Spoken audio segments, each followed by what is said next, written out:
Hello. I'll have to talk quite quietly because Annie's a bit easy to disturb upstairs. But the Johnson County War happened right at the end of the period of the American West.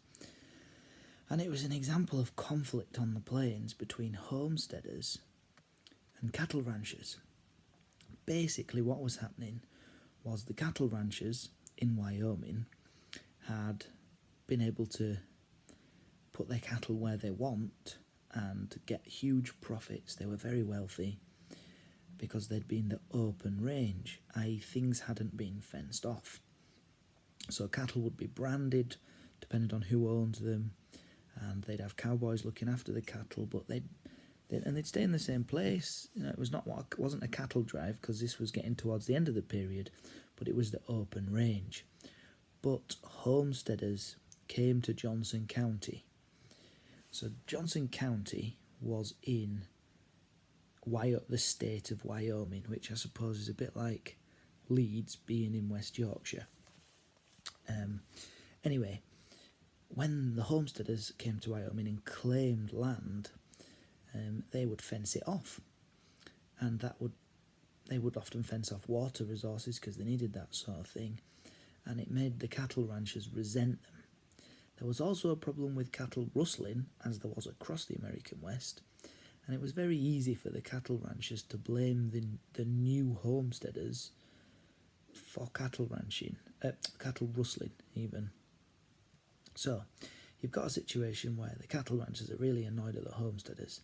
The homesteaders are quite resentful of the cattle ranchers because they go around acting like they own the place and being quite corrupt with all the money that they've got, and trying to bully the homesteaders.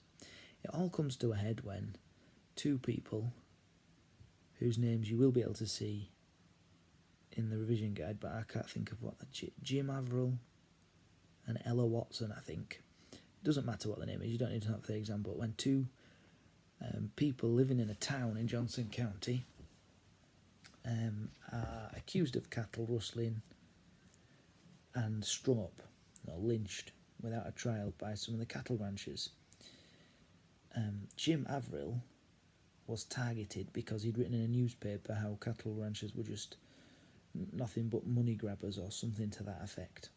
But basically they were murdered, and after that there was some what you would call tit-for-tat murders, where some homesteaders murdered some ranchers and some people were getting murdered here, there and everywhere, till the cattle ranchers decided enough was enough, and they hired some Texan gunslingers, so professional killers, gave them a hit list, basically of people that they didn't like, but they called it a hit list of cattle rustlers in Johnson County, paid them a good amount just to come and kill them, as in to do the job, and then offered them a bounty for every one of the people on the hit list that they found and killed.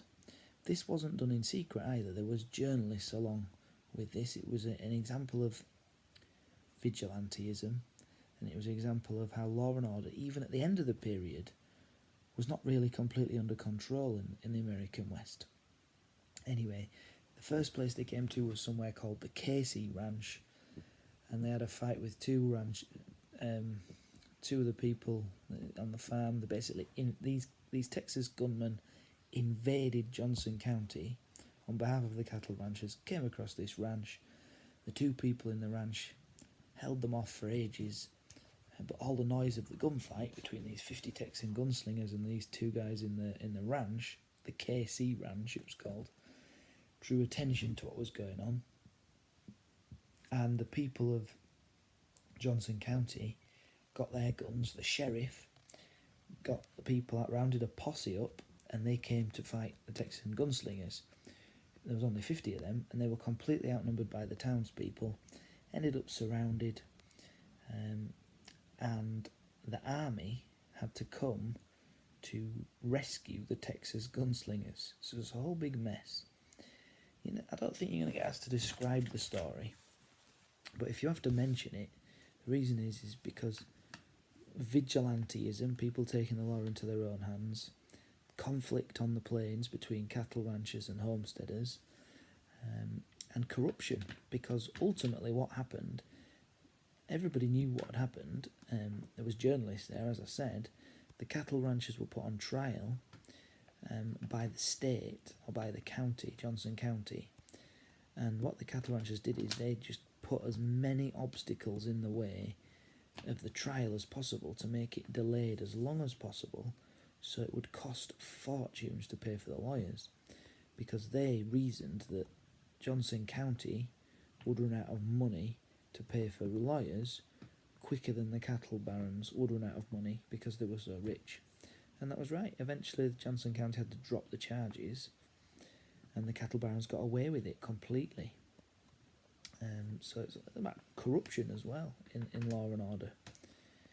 But afterwards the cattle barons were never as powerful again in Johnson County. So there's the Johnson County War. Let me know if that made sense, and if you've got any more questions, just email.